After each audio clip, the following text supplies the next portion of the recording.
Greetings. My name is Susan Soberad, and I'm an Earth Science Facilitator for 9th and 10th graders at Niles New Tech Entrepreneurial Academy in Niles, Michigan, USA. My hope is to inspire my students to become stewards of Earth's most precious resource, water. Water always inspires in all of its forms. I wanted my learners to think about water the way I do. So I began my project with a documentary that showed the impact of human existence on animals through the forces of climate change.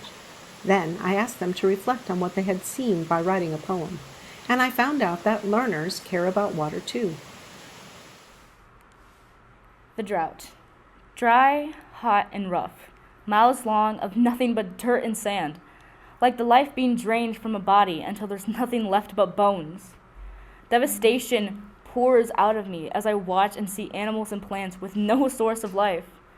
Humans take and take, but never give in return. This despicable acts just make my stomach churn. Water is a life source of all living things. Give back what you take. We read and discussed water scarcity and about what can be done. Some wanted regulation, some wanted privatization, all of them wanted a clean, fresh supply. But I found that even though they had strong and protective attitudes toward water, none of them really knew much about what happens to it after it falls to the earth as rain and snow. So I set forth for them some tasks. Learn about water, research it, ponder it, and share what you know.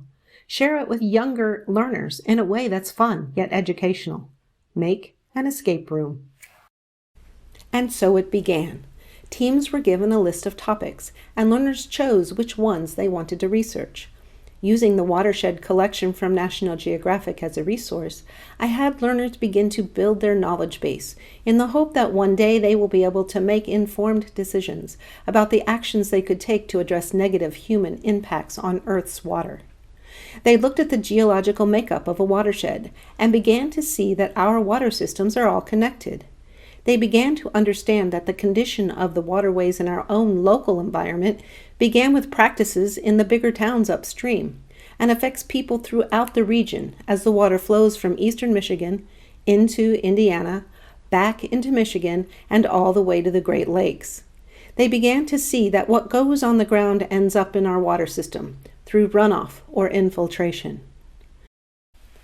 They learned that the source of pollution cannot always be identified, but instead is the result of the behaviors of many, which causes algae to grow in our lakes and fish to die, and impacts the economic well-being of those who make their living on the lakes as well as those who depend on the lakes for food.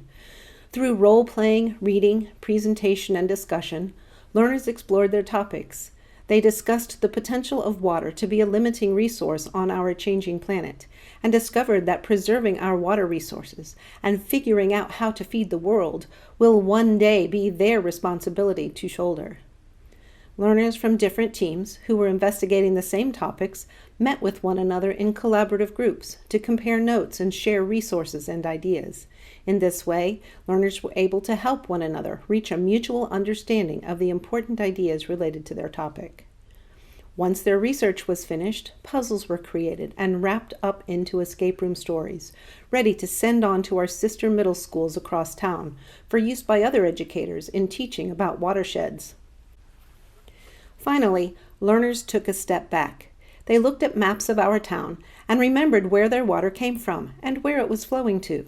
They remembered their position as Earth's water stewards. They considered potential solutions to and devised specific actions that young people could take to help conserve and preserve our most precious resource. They recorded their responses to send along with their escape rooms, a call to action for others to take. Small steps to reduce the potential of water to become a tragedy of the commons, knowing that a multitude of small steps could help ensure that they have enough water for their lifetimes and the lifetimes of those who come after. Water is essential for all life. We as humans take more than what we need, causing problems for other animals and life. Take only what we need. No need to waste.